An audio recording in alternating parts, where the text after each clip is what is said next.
कि आज ही रात को मार डालो, ये जिंदा ना रहने पाए।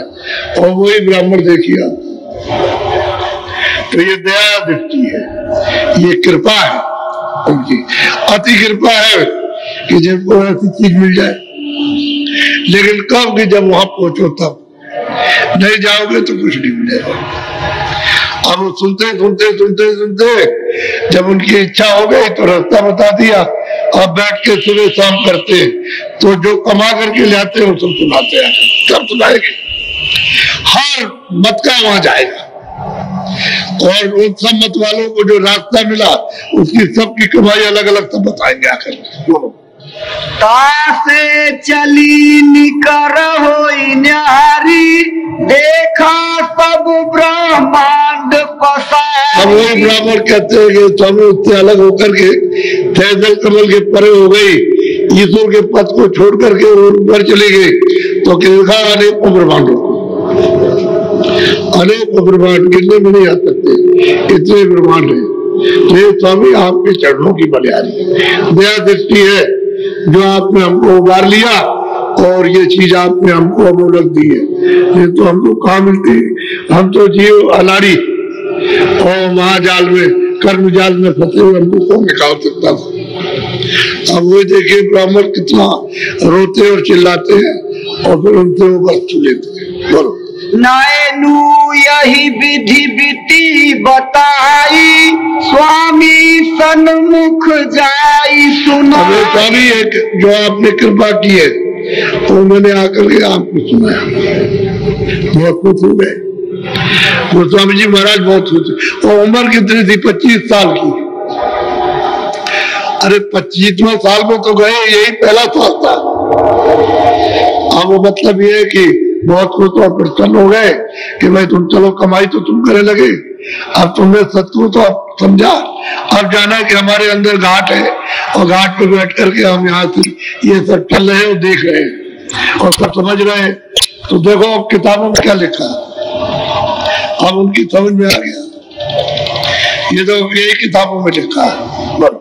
तुम्हारी कृपा और कछु पई हूँ, उन चरणन में आनिस नहीं। पंडित कहते हैं कि आपकी कृपा, आपकी दया हो जाएगी, और कुछ मिलेगा तो आपके चरणों में फिर हाजिर करेंगे।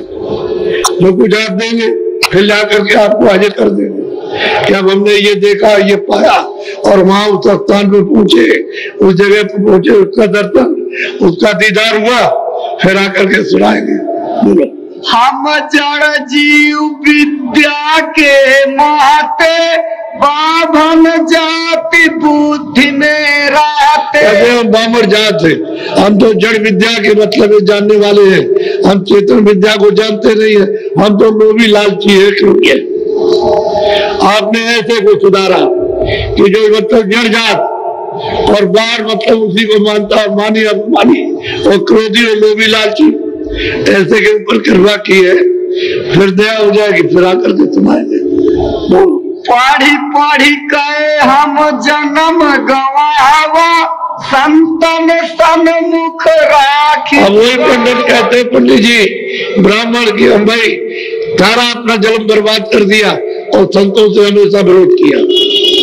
कबीरदास जी वही काशी में रहे, उनसे विरोध हो गया, उनको निकाल करके बाहर कर दिया, भगा दिया।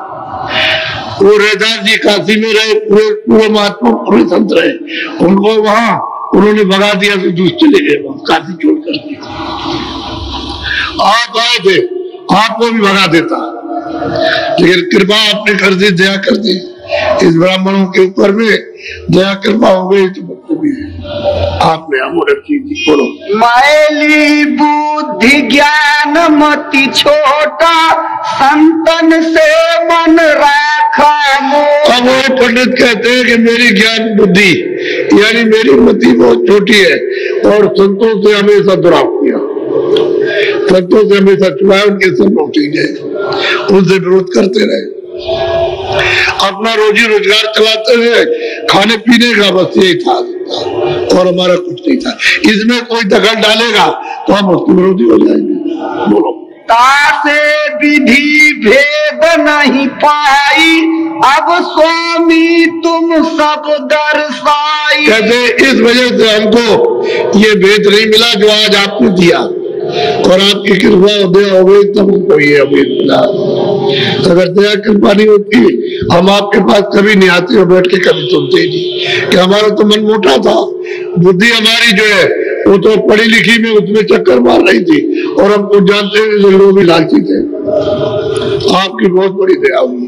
अच्छा, इनके पास बहुत धन था, बहुत धनाट थी, ब्राह्मण थे लेकिन धनाट बहुत थे, बड़ा पैसा था इनके पास। बोलो। तुम्हारी कृपा नजर विधि सारी, विधि विधि देख परी गति और न्यारी। गोस्वामी जी महाराज वो कहते हैं, ब्राह्मण गोस्वामी जी महाराज थे कि तुम्हारी कृपा हो गई तो हमने अपनी नजर से, अपनी दिमाग से, ज्ञान चक्षुषी से, नेत्र ये सब विधि विधान के साथ में सब देख रहा हूं, ये सब देखा। और जो और कृपा हो जाएगी उसको भी आपकी दया से देखेंगे, वो भी आपके सामने हाजिर करेंगे। बोलो। तब श्यामा बोला अति दीन, मन बुद्धि चित्त चरणन में अब वो लीन। श्यामा उठा बोला, कह लगे आपकी कृपा और दया है कि हमारा मन बुद्धि और चित्त जो है वो निर्भर हो गया और आपके चरणों को पकड़ लिया। वो भी बहुत बड़ा धनाट और विद्वान था, ये सब विद्या के पूरे थे और धनाट से कोई कमी नहीं थी। जैसे सेठ साहूकारों के पास धन होता है ऐसे ही उनके पास धन था, तो धन के घमंड में, विद्या के घमंड में, फिर जाति ऊंची है ब्राह्मण के घमंड में, किसी को समझते थे किसी को कुछ नहीं। लेकिन अब कहते हैं कि हमारा मन और बुद्धि और चित्त आपके चरणों में लौलीन है, अब इनको नहीं छोड़ सकते। बोलो। स्वामी स्वामी मैं बलिहारी, तुम्हारे चरणन में सुख और भारी। कहते हैं स्वामी जो जो आपके चरणों में आएगा वही सुख उसको भारी मिलेगा, उसको सच्चा आत्म सुख मिलेगा, और आत्मा का यही जीवात्मा का छुटकारा होगा और कहीं भी छुटकारा नहीं हो सकता।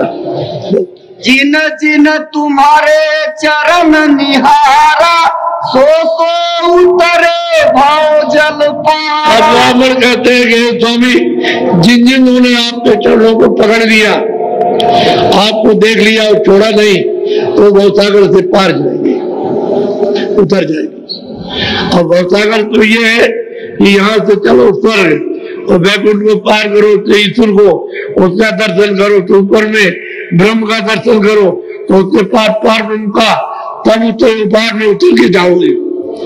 भवसागर तो बहुत दूर है, और जब तक इनको पार नहीं करोगे तब तक तुम भवसागर के अंदर ही रहोगे। फिर जन्मो फिर मरो, आप पुण्य का फल तो प्राप्त कर लोगे, लेकिन ये है कि इसकी एक आवाज है, जैसे 100 बरस आपको रहना है तो आपको कहा भाई 100 बरस रहो, आप रह सकते हो कोई आप, लेकिन अपनी सांसों की पूंजी जल्दी जल्दी तुम खत्म कर दोगे तो आपकी आयु कम हो जाएगी, जल्दी चले जाओगे। ऐसे ही वहां पर जो पुण्य किया, स्वर्ग में गए तो चलो 200 बरस, 400 बरस, 500 बरस आराम से सुख से रहे, वहां कोई कष्ट और कलेश और व्याधा नहीं हुआ। और जब पुण्य भोग लिया तो फिर मृतलोक में आ गए, फिर मनुष्य शरीर में जन्म हुआ, किसी राजा के घर में सेठ साहूकार के, और फिर तुमने मनमानी पाप किए तो सीधे नरकों में जाओ। कृष्ण भगवान ने क्या कहा था कि देखो हे अर्जुन, ये जो चीटा चला जा रहा, ये तुम्हारे सामने, ये कई बार ब्रह्मा, कई बार विष्णु और कई बार ये शिव हो चुका, और इसको ये गति मिली है। वो ऐसे समझा रहे कि देखो ये गति इसको नहीं, देखो तो उनकी भी एक